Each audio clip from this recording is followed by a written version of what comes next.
जय हिंद। आपका एक बार फिर स्वागत है आपके अपने एकमात्र भरोसेमंद यूट्यूब चैनल सैनिक समाचार में। आपसे निवेदन है कि कंप्लीट जानकारी के लिए वीडियो के साथ अंत तक बने रहें। नमस्कार साथियों, स्पर्श पेंशन सिस्टम की परिकल्पना 30 लाख प्लस पेंशनर्स को डिजिटल प्लेटफॉर्म के थ्रू सही समय पर सही पेंशन सुनिश्चित करने के लिए की गई है। इसी के अनुसार 30 लाख में से अब तक यानी 27 जनवरी 2022 तक 4,61,374 पेंशनर्स का माइग्रेशन स्पर्श में हो चुका है, जो कि कुल डिफेंस पेंशनर्स का 16% है और बाकी पेंशनर्स का माइग्रेशन भी अंडर प्रोग्रेस है।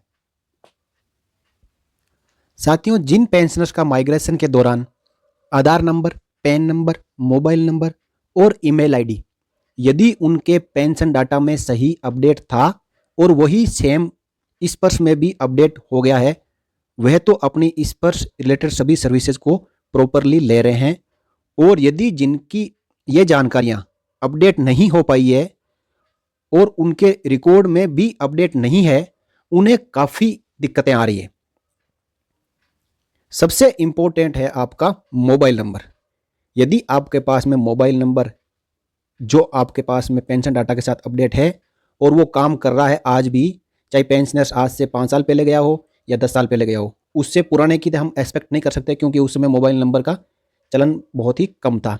लेकिन 2016 के बाद में जो भी पेंशनर पेंशन गया है, उस समय जो भी उसका मोबाइल नंबर उसके पेंशन डाटा यानी रिकॉर्ड ऑफिस के अंदर अवेलेबल था, वही मोबाइल नंबर उसकी पेंशन डोजियर के साथ में पीसीडीए पेंशन इलाहाबाद को गया था। तो पीसीडीए पेंशन इलाहाबाद ने स्पर्श में माइग्रेशन के दौरान उसका मोबाइल नंबर अपडेट कर दिया होगा। और जिनका मोबाइल नंबर या तो अपडेट नहीं था या वो मोबाइल नंबर बंद हो चुका है या डिस्कनेक्ट करवा दिया गया या सेवा में नहीं है, तो उनका मोबाइल नंबर अपडेट होने के बावजूद भी क्योंकि नंबर एक्टिवेट नहीं है तो कोई मैसेज नहीं आ रहा है। और अब भी स्पर्श के इंट्रोड्यूस होने के बाद भी मोबाइल नंबर से लेके पेंशन रिलेटेड कोई भी जानकारी अपडेट करने की फुल प्रूफ अथॉरिटी आपके कंसर्न रिकॉर्ड ऑफिस के पास में है। अब ये अपडेट कैसे करवाना है, इसी का पूरा तरीका आज हम इस वीडियो में जानेंगे। इसके लिए आपको आपकी स्क्रीन पर दिखाई दे रही इस एप्लीकेशन को आपके जिला सैनिक बोर्ड के थ्रू आपके रिकॉर्ड ऑफिस में भिजवाना है। इसको उन पेंशनर्स को छोड़कर जिनका माइग्रेशन ऑलरेडी हो चुका है, वे उसके माइग्रेशन के दौरान आधार, पैन, मोबाइल व ईमेल स्पर्श में सही तरीके से अपडेट हो चुका है, उन सभी के अलावा बाकी बचे हुए सभी पेंशनर्स को अपने अपने रिकॉर्ड ऑफिस में अर्जेंटली इस एप्लीकेशन को सेंड करवाने की आवश्यकता है। आइए समझते हैं कि इस एप्लीकेशन को फिल कैसे करना है व इसके साथ कौन कौन से डॉक्यूमेंट लगाने हैं। साथियों, सबसे पहले 2 में आपके रिकॉर्ड ऑफिस का कंप्लीट एड्रेस फिल कर दीजिए। जैसे रिकॉर्ड्स लिखा हुआ उससे पहले खाली जगह छोड़ी हुई है, तो मैकेनाइज इन्फेंट्री रिकॉर्ड है तो mechanise infantry records any section में ये एप्लीकेशन जाएगी, यानी नॉन इफेक्टिव सेक्शन में। नीचे पिन कोड नंबर आपके रिकॉर्ड ऑफिस का जरूर लिखना है। आपके डिस्चार्ज बुक के अंदर ये एड्रेस प्रिंट किया हुआ रहता है, वहां से आप कंप्लीट एड्रेस इसमें फिल करिए। उसके बाद ये आपके जिला सैनिक बोर्ड, जो आपका जिला सैनिक बोर्ड है, उसका नाम आगे लिख देना है। फिर साथियों नीचे चलेंगे तो पैरा नंबर 1 से लेकर 3 तक आप रिकॉर्ड ऑफिस को बता रहे हो कि इस स्पर्श के अंदर मोबाइल, ईमेल, आधार और पैन कार्ड जरूरी है और मेरा अपडेट नहीं है तो मुझे अपडेट करवाना है, उसकी आप रिक्वेस्ट कर रहे हो। फिर आप पैरा 3 के ABCD में आप अपना लेटेस्ट और permanent mobile number, second email ID, फिर आपका आधार नंबर और पैन नंबर। मोबाइल नंबर व ईमेल आईडी आपका एक्टिवेट और फंक्शनल होना चाहिए। आधार नंबर और पैन नंबर की फोटोकॉपी सेल्फ अटेस्ट करके इस एप्लीकेशन के साथ लगाना है। यह कार्रवाई आपने अपनी तरफ से करना है। साथियों, लेटेस्ट रूल के अकॉर्डिंग जो भी अभी प्रेजेंट समय में रिटायरमेंट जाता है, तो उस सोल्जर का यदि आधार, पैन, ईमेल और मोबाइल, इन चारों का यदि पार्ट ऑर्डर पब्लिश होता है, तभी वो जो चारों चीजें हैं वो स्पर्श में अपडेट होती है।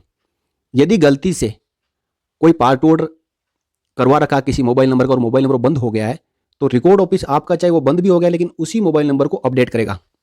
लेकिन भूतपूर्व सैनिकों के लिए इस नियम के बारे में कोई अपडेट नहीं है, इसलिए हमने ये रिक्वेस्ट भी यहाँ पे डाल दी कि if necessary the part two orders for these details may also be published. यदि रिकॉर्ड ऑफिस को लगता है कि इन चारों का पार्ट ऑर्डर हमें पब्लिश करना चाहिए और उसके बाद में ही हम इस पर्स में इनको अपडेट करेंगे, तो ये भी रिक्वेस्ट आपकी तरफ से आपके रिकॉर्ड ऑफिस को चली जाएगी। अब इन चारों डिटेल्स को फिल करने के बाद आपको नीचे चलना है, जहां पे सबसे पहले आप अपने सिग्नेचर करेंगे। उसके बाद आप अपना आर्मी नंबर लिखना है, फिर रैंक, उसके बाद आपका नाम, उसके बाद आपकी लास्ट यूनिट कौन सी थी, उसके बाद डेट ऑफ एसओएस। एसओएस मतलब स्ट्रक ऑफ स्ट्रेंथ, जिसको रिटायरमेंट भी बोलते हैं। आप अपनी रिटायरमेंट की डेट यहाँ पे डालिए। उसके बाद जो भी आपका लेटेस्ट पीपीओ नंबर है, यदि स्पर्श का पीपीओ आ गया है तो आपको यहाँ पे स्पर्श का पीपीओ नंबर डाल देना है।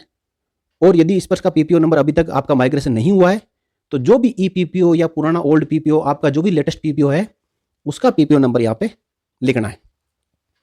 अब लेफ्ट साइड में आप फाइल नंबर, आप यहाँ पे मैंने एक पहले वीडियो बनाया था तो उसमें सीएफ नंबर लिख दिया। सीएफ मीन जो सेना में है, सीएफ मतलब केस फाइल होता है। केस फाइल जिस फाइल से आप लेटर लिख रहे हो, तो आप जनरली यहाँ पर अपना आर्मी नंबर लिख दीजिएगा।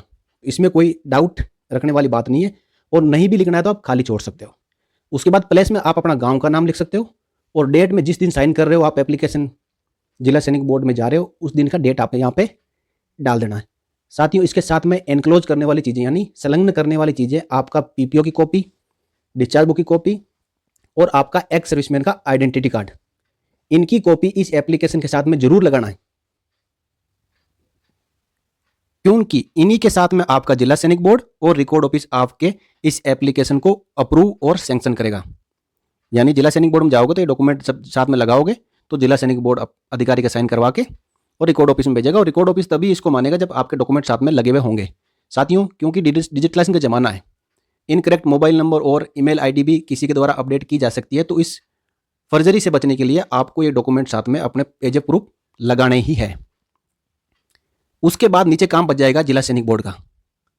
अब मैं यहाँ पे एक बात बताना चाहूँगा कि जिला सैनिक बोर्ड से आप कार्रवाई कराओगे तो उसमें हो सकता है थोड़ा समय लग जाए, इसलिए आप इस एप्लीकेशन के 2 प्रिंट निकालना, एक प्रिंट जिला सैनिक बोर्ड के थ्रू भिजवाना और दूसरे प्रिंट में यहाँ से इसको नीचे वाले पेपर को कट कर देना, और आप अपनी तरफ से इसको एप्लीकेशन को फिल करके इसके साथ में डॉक्यूमेंट लगा के पूरे डॉक्यूमेंट को सेल्फ अटेस्ट करके और स्पीड पोस्ट या रजिस्टर्ड पोस्ट और उसका जो ट्रैकिंग नंबर अपने पास में रखना, आप अपने अपने रिकॉर्ड को अर्जेंटली भिजवा दीजिए। और उसके बाद आप अपना जिला सैनिक बोर्ड में जाइए और वहाँ से थ्रू प्रॉपर चैनल इस एप्लीकेशन को आपके रिकॉर्ड ऑफिस के एनी सेक्शन को भिजवा दीजिए। अब रही बात साथियों कि इस एप्लीकेशन के फॉर्मेट की, तो आपको इसमें कुछ भी नहीं करना है। इस वीडियो के डिस्क्रिप्शन में, वीडियो के नीचे वीडियो का टाइटल आता है, उसके नीचे डिस्क्रिप्शन लिखा रहता है, उसके ऊपर क्लिक करोगे तो सबसे पहले आपको इस एप्लीकेशन का पीडीएफ लिंक मिल जाएगा। उस लिंक के ऊपर आप क्लिक करोगे तो आपकी पीडीएफ फाइल ओपन हो जाएगी। यदि उस समय आपके मोबाइल के अंदर एडोब रीडर इंस्टॉल नहीं है और आपका मोबाइल बोलता है कि इसको ओपन करने के लिए एडोब रीडर डाउनलोड करना पड़ेगा, तो एडोब रीडर को डाउनलोड कर लीजिए। उसके बाद ये ओपन हो जाएगा और आप नज़दीकी जहाँ भी प्रिंटिंग की फैसिलिटी हो वहाँ से 2-3 पेज इसके प्रिंट करवा लीजिए और इसको फिल करिए, डॉक्यूमेंट लगाइए और रिकॉर्ड को दोनों चैनल से सेंड करिए। और साथियों, इसको डाउनलोड करने में यदि किसी को कोई प्रॉब्लम या दिक्कत आए तो आप कमेंट सेक्शन में ज़रूर कमेंट करिएगा। आपको मैं अलग से इसी का सेम लिंक सेंड कर दूंगा, तो वहाँ पे भी आप ओपन करके इसको डाउनलोड कर सकते हो। लिंक सेम रहेगा साथियों। यदि आपको डिस्क्रिप्शन में नहीं मिलता है या डाउनलोड नहीं हो पाता है तो दोबारा सेंड कर दिया जाएगा। सैनिक समाचार चैनल हमेशा आपकी सेवा के लिए तत्पर है साथियों। आपको कहीं भी ऐसे कंटेंट और जानकारी और फुल प्रूफ साथ में फॉर्मेट के नहीं दी जाएगी। हालांकि हमारे फॉर्मेट को देख के दूसरे लोग इसकी जानकारी बना के यूट्यूब के थ्रू पेश करते हैं, जो कि गलत है। ये पायरेसी है कि किसी के कंटेंट आप लेके नहीं पब्लिश कर सकते। यहाँ पे हमारे बनाए हुए कंटेंट पब्लिश किए जाते हैं।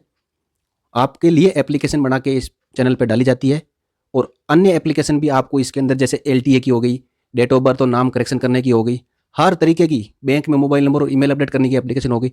आपको इसके अंदर वीडियो मिलेंगे, आप उनसे डाउनलोड करके सेवाएं ले सकते हो। इससे पहले मैंने वीडियो बनाया था, उसमें मोबाइल नंबर और ईमेल आईडी अपडेट करने के लिए वीडियो था और साथ में एप्लीकेशन भी है।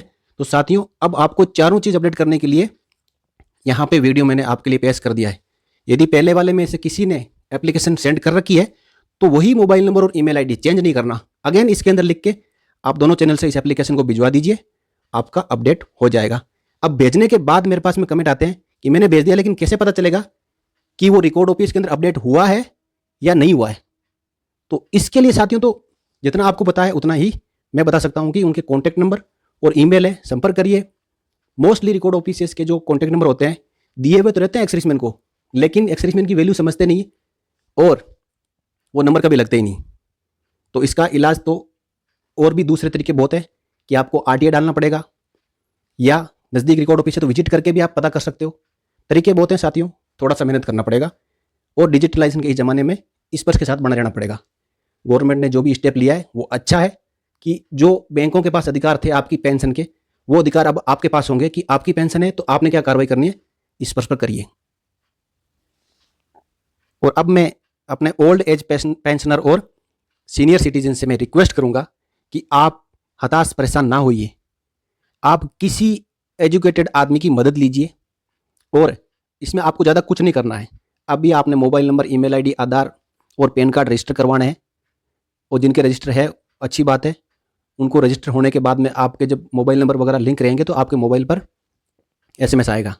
आप मोबाइल नंबर किसी ऐसे आदमी के ना दें जिससे आप जानते ही नहीं हो, वो बता दे कि आप मेरा मोबाइल नंबर दे दीजिए या साइबर कैफे वाले का नंबर दे दीजिए, या वो अपना ईमेल आईडी डाल देता है। तो ऐसा कभी भी ना करें, क्योंकि बाद में आपका लॉगिन और पासवर्ड उसके पास रहेगा तो वो लॉगिन करके अकाउंट नंबर चेंज कर लेगा और आपकी पेंशन आपके खाते में ना आके किसी और के खाते में जाएगी। तो आप अपने खास किसी एजुकेटेड आदमी की मदद लें और इस स्पर्श के साथ बने रहें। परेशान होने की जरूरत नहीं है कि पुराना पेंशन ठीक था, वे ठीक था, वो हमारे हाथ में कुछ नहीं है। गवर्नमेंट कर रही है, इनिशिएटिव ले रही है। विदेशों में ये 50 साल पहले हो चुका है, हमारे यहाँ 50 साल बाद में आया है, देर आया दुरुस्त आया, लेकिन आया है सिस्टम। 1-2 साल में सब स्ट्रीमलाइन हो जाएगा, डोंट वरी। और किसी भी प्रकार की कोई मदद की कोई समस्या आती है तो आप कभी भी इस चैनल के ऊपर आप कमेंट कीजिए, आपको 100% हेल्प की जाएगी। वीडियो के साथ अंत तक बने रहने के लिए आपका बहुत बहुत धन्यवाद। और चैनल को देखते रहिए, जिन्होंने सब्सक्राइब नहीं किया है, फर्स्ट टाइम विजिट कर रहे हैं, सब्सक्राइब कर लीजिए। आगे बहुत ही अच्छी अच्छी जानकारियां आने वाली है, क्योंकि स्पर्श की अभी तो शुरुआत है, बहुत कुछ बाकी है। इस वीडियो में इतना ही साथियों, फिर मिलेंगे अगले वीडियो में एक नई जानकारी के साथ। कृपया वीडियो को लाइक व शेयर करें, व चैनल को फर्स्ट टाइम विजिट कर रहे हैं तो सब्सक्राइब करके बेल आइकन प्रेस करना ना भूलें। सैनिक समाचार चैनल के साथ बने रहने के लिए आपका धन्यवाद। जय हिंद, जय भारत, वंदे मातरम।